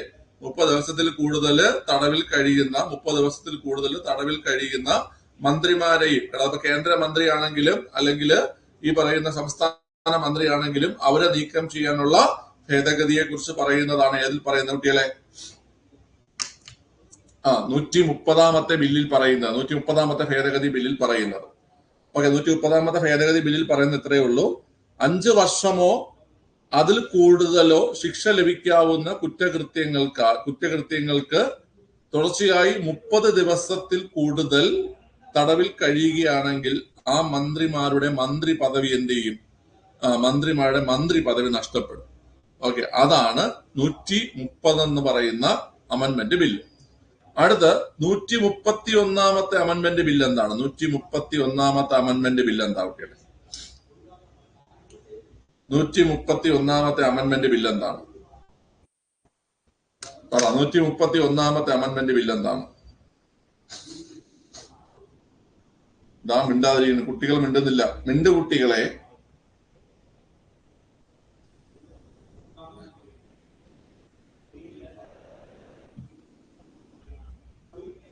ഒന്നും കണ്ടുമില്ല കേട്ടുമില്ല അല്ലേ? ഇത് അറിയില്ല. നിങ്ങൾക്ക് ഈ BFക്ക് ചോദിക്കാൻ ചാൻസ് കുറവാണ്. എന്നാലും നിങ്ങൾ പഠിച്ചിരിക്കേണ്ട ഒരു കാര്യമാണ്. ഇനി അങ്ങോട്ടുള്ള പരീക്ഷയ്ക്ക് ചോദിക്കും. 129 ചോദിക്കും, 130 ചോദിക്കും, 131 ചോദിക്കും. 129 വൺ നേഷൻ വൺ ഇലക്ഷൻ, 130 ഈ ക്രിമിനൽ കേസുകളിൽ 30 ദിവസത്തിൽ കൂടുതൽ ജയിലിൽ കിടക്കുന്ന മന്ത്രിമാരുടെ മന്ത്രി പദവി പോകും. 131 എന്താ കുട്ടികളെ?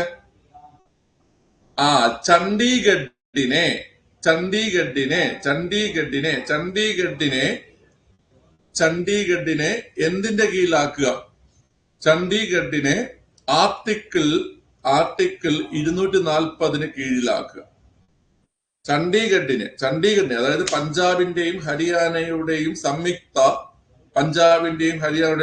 തലസ്ഥാനമായിട്ടുള്ള ഇന്ത്യയുടെ ഒരു കേന്ദ്രഭരണ പ്രദേശമായിട്ടുള്ള ചണ്ഡീഗഡിനെ ആർട്ടിക്കിൾ 240 കീഴിലാക്കുക എന്നതാണ്. Amendment bill 131. ഓക്കെ, എന്താണ്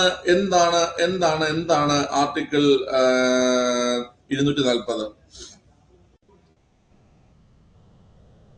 കുഴപ്പമില്ല. എന്താണ് ആർട്ടിക്കിൾ 240?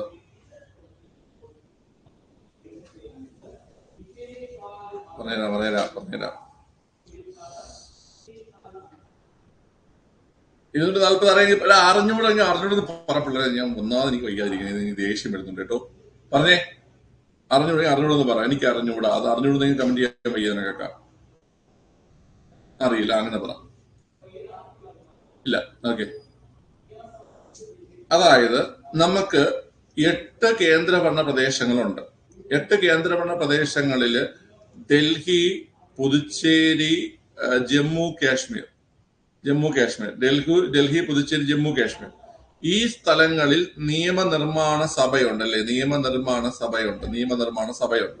ഓക്കെ, നിയമനിർമ്മാണ സഭകളിൽ നിയമസഭയിൽ മുഖ്യമന്ത്രി, ഇപ്പൊ ഡൽഹി മുഖ്യമന്ത്രി രേഖ ഗുപ്ത, പുതുച്ചേരി ആണെങ്കിൽ N രംഗസ്വാമി, ജമ്മു കാശ്മീർ ആണെങ്കിൽ ഒമർ അബ്ദുള്ള. അപ്പൊ അവിടെയൊക്കെ മുഖ്യമന്ത്രിമാരും നിയമനിർമ്മാണ സഭയും മന്ത്രിമാരും ഒക്കെ ഉണ്ട്. ഓക്കെ, ഈ നിയമനിർമ്മാണ സഭകളില്ലാത്ത കേന്ദ്രഭരണ പ്രദേശങ്ങൾ, അതായത് ആൻഡമാൻ നിക്കോബാർ, ലക്ഷദ്വീപ്, ദാദ്ര നഗർ ഹവേലി ആൻഡ് ദാമൻ ദിയു അല്ലേ? അപ്പൊ ഈ പറഞ്ഞ കേന്ദ്രഭരണ പ്രദേശങ്ങള് ഇവിടെയൊക്കെ, ലഡാക്ക്, ഇവിടെയൊക്കെ രാഷ്ട്രപതിക്ക് നിയന്ത്രണങ്ങൾ പുറപ്പെടുവിക്കാൻ കഴിയും. മനസ്സിലായ? ഈ ആർട്ടിക്കിൾ 240 പ്രകാരം നിയമനിർമ്മാണ സഭകളില്ലാത്ത കേന്ദ്രഭരണ പ്രദേശങ്ങളിൽ രാഷ്ട്രപതിക്ക് നിയന്ത്രണങ്ങൾ പുറപ്പെടുവിക്കാൻ കഴിയും, അല്ലെങ്കിൽ നിയന്ത്രണങ്ങൾ ഏർപ്പെടുത്താൻ രാഷ്ട്രപതിക്ക് കഴിയും. അപ്പൊ ഈ ചണ്ഡീഗഡ് ഈ പഞ്ചാബിന്റെയും ഹരിയാനയുടെയും സംയുക്ത തലസ്ഥാനമാണ്. അതൊരു കേന്ദ്രഭരണ പ്രദേശമാണ്. ആ ചണ്ഡീഗഡിനെ ഈ പറയുന്ന ആർട്ടിക്കിൾ 240 കീഴിൽ ഉൾപ്പെടുത്തിയിട്ടില്ല. ആ ചണ്ഡീഗഡിനെ ആർട്ടിക്കിൾ 240 കീഴിൽ ഉൾപ്പെടുത്താൻ വേണ്ടിയിട്ടാണ് 131 ഭരണഘടനാ ഭേദഗതി ബില്ല്. മനസ്സിലായ? ഓക്കെ, ചണ്ഡീഗഡിനെ ആർട്ടിക്കിൾ 240 കീഴിൽ ഉൾപ്പെടുത്താൻ വേണ്ടിയിട്ടാണ് ഈ 131 ഭരണഘടനാ ഭേദഗതി bill. Okay, 129 one nation one election, Ramnath Kovind കമ്മിറ്റിയാണ് അതുമായി ബന്ധപ്പെട്ടത്. 130 5 വർഷത്തിലധികം തടവ് ശിക്ഷ ലഭിക്കാൻ സാധ്യതയുള്ള ക്രിമിനൽ കുറ്റവുമായി ബന്ധപ്പെട്ട് ഏതെങ്കിലും മന്ത്രിമാർ, കേന്ദ്രമന്ത്രിയോ സംസ്ഥാന മന്ത്രിയോ ആയിക്കോട്ടെ, ഏതെങ്കിലും മന്ത്രിമാര് എന്തിൽ കഴിയുകയാണെങ്കിൽ, തടവിൽ കഴിയുകയാണെങ്കിൽ ആ മന്ത്രിയെ ആ സ്ഥാനത്ത് നിന്ന് നീക്കം ചെയ്യുക എന്നതാണ് 130 ഭേദഗതി ബില്ല് കൊണ്ട് ഉദ്ദേശിക്കുന്നത്. 131 ആർട്ടിക്കിൾ 240 കീഴിൽ ചണ്ഡീഗഡിനെ കൊണ്ടുവരിക. ഓക്കെ, 240 എന്ന് പറഞ്ഞാൽ നിയമനിർമ്മാണ സഭയില്ലാത്ത സംസ്ഥാനങ്ങളല്ല, കേന്ദ്രഭരണ പ്രദേശങ്ങളിൽ, നിയമനിർമ്മാണ സഭയില്ലാത്ത കേന്ദ്രഭരണ പ്രദേശങ്ങളിൽ നിയന്ത്രണങ്ങൾ ഏർപ്പെടുത്താൻ അധികാരം ആർക്ക് നൽകുന്നു? രാഷ്ട്രപതിക്ക് നൽകുന്നു. ഏത് ആർട്ടിക്കിൾ? 240 എന്ന ആർട്ടിക്കിൾ. മനസ്സിലായോ? വളരെ മനസ്സിലായോ?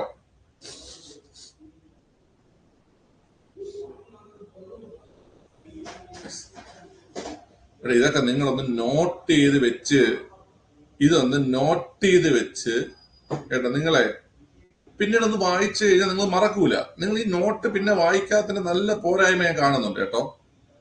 നോട്ടൊന്നും വായിക്കാത്തതിന് നല്ല പോരായ്മയെ കാണുന്നുണ്ട്. ഓക്കെ, നമുക്കൂടെ സ്വന്തമായിട്ട് തോന്നണം കേട്ടോ. നമുക്കൂടെ സ്വന്തമായിട്ട് തോന്നണം. ഓക്കെ, നമുക്കൂടെ സ്വന്തമായിട്ട് തോന്നണം. അതായത് എനിക്ക് വേണം, എനിക്ക് കിട്ടണം, എനിക്ക് പഠിച്ചെടുക്കണം എന്നുള്ള തോന്നല് വേണം കേട്ടാ. അല്ലാതെ ക്ലാസ് മാത്രം കണ്ടുപോയിട്ട് കാര്യമില്ല. ക്ലാസ് മാത്രം കണ്ടുപോയിട്ട് കാര്യമില്ല. നിങ്ങൾ പഠിക്കുമ്പോഴേ നിങ്ങൾക്ക് അതിന്റെ കറക്റ്റ് റിസൾട്ട് കിട്ടത്തുള്ളൂ കേട്ടോ. ഓക്കെ, അമ്മേ ഞാൻ വീഴാറായി പിള്ളേരെ, ഉടനെ വീഴും. അതിനു മുമ്പ് നമുക്ക് പഠിക്കാം. എനിക്ക് അലർജി അല്ല തോന്നുന്നത്, പനിയിലല്ല ഇഷ്ടമെന്നാണ് തോന്നുന്നത്. നാട് ചുറ്റും പനിയും, പിള്ളേർക്കൊക്കെ ന്യൂമോണിയ, ആകെ പ്രശ്നമാണ്.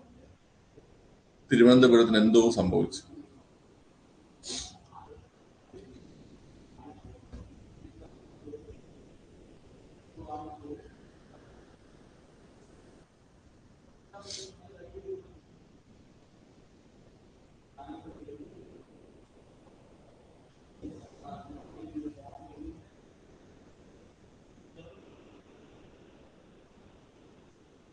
ാണ് ഞാൻ 7 മെഡൽ ഞാൻ അമൃതയെ കൊണ്ട് പറയിപ്പിക്കും കേട്ടാ. ഇതൊക്കെ എത്ര തവണ PSC ചോദിച്ചതാണ്. നീ ഓഫ്ലൈൻ ക്ലാസ്സിൽ അല്ലാത്ത നിന്റെയൊക്കെ ഭാഗ്യം. ഹോമിയോ മരുന്നൊക്കെ എടുത്തിട്ടുള്ളതാ. ഹോമിയോ എനിക്ക് ഭയങ്കര ഇഷ്ടമുള്ള സാധനമാണ്, മധുരമുള്ള മരുന്ന്. ഞങ്ങൾ പാരമ്പര്യമായിട്ട് അലർജിയാണ്. നോക്കണം എന്തായാലും ട്രീറ്റ്മെന്റ്. വൈഫ് കിടന്ന് കാലപ്പ് തുടങ്ങി. ഇത്രയും കാലം ബഹുമാനത്തെ സംസാരിച്ചിട്ടുണ്ട്, ആള് ഇത്തിരി ബഹുമാനം വിട്ടൊക്കെ പെരുമാറി തുടങ്ങി. ഓക്കെ, ആശുപത്രി വരാൻ പറഞ്ഞ കേൾക്കൂല, അങ്ങനെയൊക്കെ പറഞ്ഞ്. അടുത്ത അൻസില. 7 മെഡൽ എന്ന് പറയണം കേട്ടാ.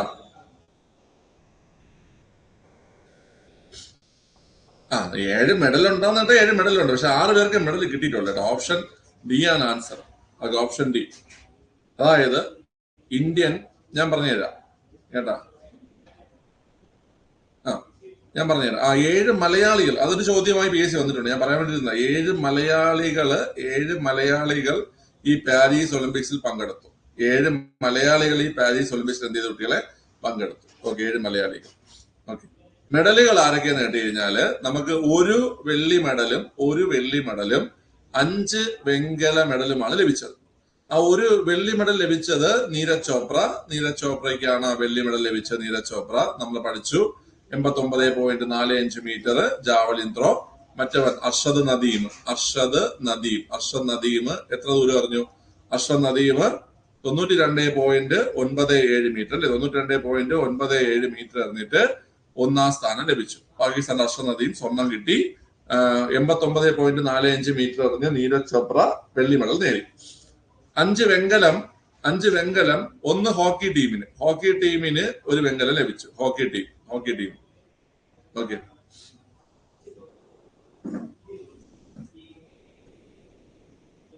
നോക്കാം, കാണിച്ചു നോക്കാം. ഹോമിയോ സ്ഥിരമായിട്ട് മരുന്ന് കഴിച്ചാലേ മാറുള്ളൂ. അതാണ് പ്രശ്നം. ഞാൻ കുറെ തവണ നോക്കിയിട്ടുണ്ടെങ്കിലും സ്ഥിരമായിട്ട് മരുന്ന് കഴിപ്പൊന്നും ഇല്ലായിരുന്നു. നോക്കാം. ഹോക്കി ടീം, വളരെ ഹോക്കി ടീം. പിന്നെ ഉള്ള ആരെന്ന് കേട്ട് കഴിഞ്ഞാല് നമ്മുടെ മനു ഫാക്കറിന് 1 മെഡൽ ലഭിച്ചു. Shooting 10 metre air pistol. പിന്നെ നമ്മുടെ മനു ഫാക്കറിനും അതുപോലെ തന്നെ നമ്മുടെ സർബ്ജോത് സിംഗ് അല്ലെ, മനു ഫാക്കറിനും അതുപോലെ തന്നെ സർബ്ജോത് സിംഗിനും ചേർന്നിട്ട് ഒരു മിക്സ്ഡ് ഡബിൾസ്. മനു ഫാക്കറും സർബ്ജോത് സിംഗിനും ചേർന്നിട്ട് ഒരു mixed doubles 10 metre air pistol mixed ഡബിൾസിൽ 1 മെഡൽ ലഭിച്ചു. അതുപോലെ തന്നെ സ്വപ്നിൽ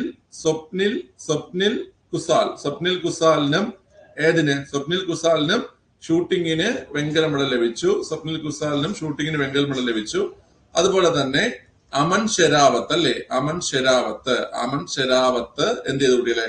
അമൻ ഷെരാവത്തിന് മെഡൽ ലഭിച്ചു അല്ലെ. ഓക്കെ, അമൻ ഷെരാവത്തിന് മെഡൽ ലഭിച്ചു. അമൻ ഷെരാവത്തിന് ഗുസ്തിക്കാണ് മെഡൽ ലഭിച്ചത്. അമൻ ഷെരാവത്തിന് ഗുസ്തിക്കാണ് മെഡൽ ലഭിച്ചത് അല്ലെ? ഗുസ്തി. ക്ലിയർ അല്ലേ?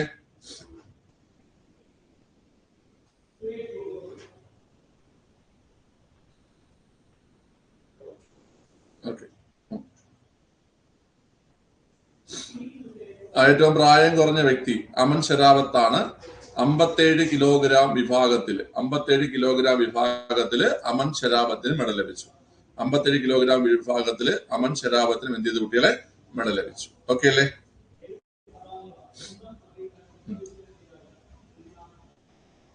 അപ്പൊ നോക്കിയ കുട്ടികളെ, ലഭിച്ചത് 6 വ്യക്തികൾക്കാണ് മെഡൽ ലഭിച്ചത്. ഒരു വെള്ളി Neeraj Chopra 89.45 metre javelin throw വെള്ളി മെഡൽ. ഒന്നാം സ്ഥാനം അർഷദ് നദീം പാകിസ്ഥാൻ 92.97 മീറ്റർ. 5 വെങ്കല മെഡലുകൾ Indian hockey team Manu Bhaker 10 metre air pistol, Manu Bhaker and Sarabjot Singh 10 metre air pistol, Swapnil Kusale shooting, അതുപോലെ അമൻ ഷെരാവത്ത് 57 കിലോഗ്രാം. അമൻ ഷെരാവത്ത് 57 കിലോഗ്രാം റെസ്ലിംഗില്. ഓക്കെ. സ്വപ്നിൽ കുസാലിന് മെഡൽ ലഭിച്ചെന്ന് വെച്ച് കഴിഞ്ഞാല് 50 മീറ്റർ റൈഫിളിലാണ് കേട്ടോ. 50 മീറ്റർ റൈഫിളിലാണ് സ്വപ്നിൽ കുസാലിന് മെഡൽ ലഭിച്ചത്.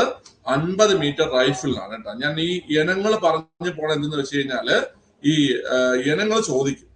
സ്വപ്നിൽ കുസാലിന് ലഭിച്ചത് 50 മീറ്റർ റൈഫിളിലാണ്. 50 മീറ്റർ റൈഫിളിനാണ് സ്വപ്നിൽ കുസാലിന് ലഭിച്ചത്. ഓക്കെ അല്ലേ?